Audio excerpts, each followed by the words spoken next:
Hello, I'm Angela Wamboy and welcome to Capital Online TV News. Here's a look at the day's top stories. Education Cabinet Secretary Fred Matiangi has requested the IEBC to set the date for the presidential election before October 17th. Speaking during a press conference, Matiangi says he's spoken with the electoral body's chairman, Wafula Chebukati, on the phone and even written a formal letter on the matter. The system of mounting exams is not just the event of exams, because we plan this together with the marking of the exams, the processing of the results, preparation for Form 1, selection and placement, and so on. So if we were to disrupt that plan as it is right now, it will have very far-reaching repercussions on the academic programs in the education sector, as it were. Kenya's Certificate of Secondary Education candidates are expected to start sitting for some of their practicals starting from the 23rd of next month.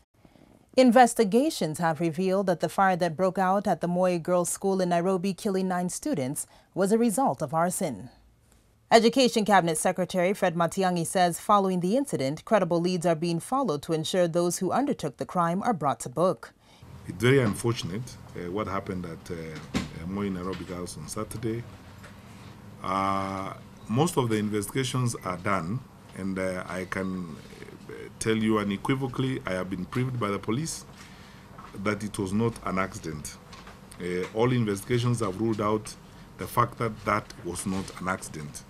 It was a case of arson, and a number of interrogations have happened. The police have assured me, or assured us as the players in the sector, that they are very useful leads in the direction of specific suspects. We feel very sad about this. We are going to do whatever it takes to support the school to resume its regular programs in good time. But we feel saddened that we have lost our children in that kind of incident, which essentially is as a result of a crime. The school, which has an estimated 1,183 students, has been closed for 2 weeks to facilitate investigations on the incident, where more than 50 were injured, with 2 having 50% burns. The Election Observation Group has welcomed the annulment of the August presidential election outcome, terming the move by the Supreme Court as bold. The chairperson of the Election Monitoring Group, Regina Opondo, however, defended the findings of ELOG's Parallel Vote Tabulation system, which accurately projected President Uhuru Kenyatta's victory, saying its observer mission of about 1,700 monitors did not focus on results transmission, the process which the court held was inconsistent with the law. Over and above the PVT observers that we deployed, the 1,700 PVT observers we deployed, we also had over 5,000 stationary observers, which were found in all the wards in the country, who filed reports that are still being analyzed. In the just concluded election, for instance, while ELOG could not pronounce itself to the result transmission process and the electronic processing of data, since this was beyond the scope of the observation tool, what we had were observers sitting at the polling station and sending us the results. So we do not have people monitoring the transmission process and the electronic processing of data. Our E-Day reports therefore address themselves to the polling day activities, which included the opening of polling stations, the voting process, closing, and the counting processes.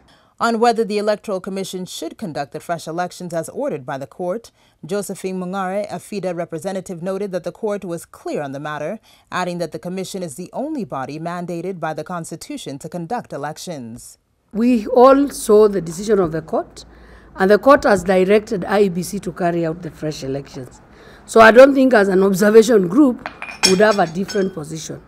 The most important thing is that we respect the decision of the Supreme Court. It's a key critical infrastructure in the election process.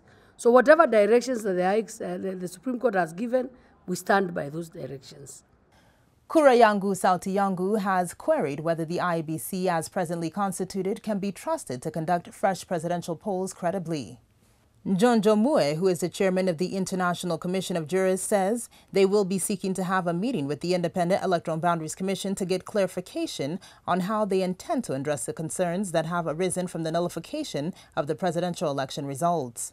Welcoming the Supreme Court ruling, the chairperson for the Muslims for Human Rights, Khalif, says the IEBC should comply with the court orders and provide access to the servers so as to allow time for full forensic audit of the technology before heading to another election in 60 days.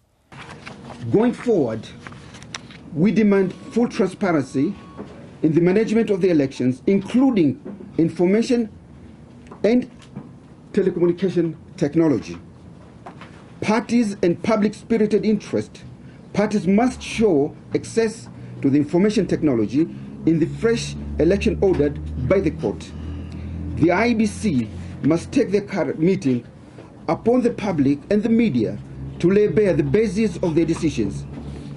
And all procurement purchases must be transparent. And that's a wrap-up of the day's top stories. I've been your host, Angela Wamboi. For more on these and other stories, log on to www.capitalfm.co.ke/TV.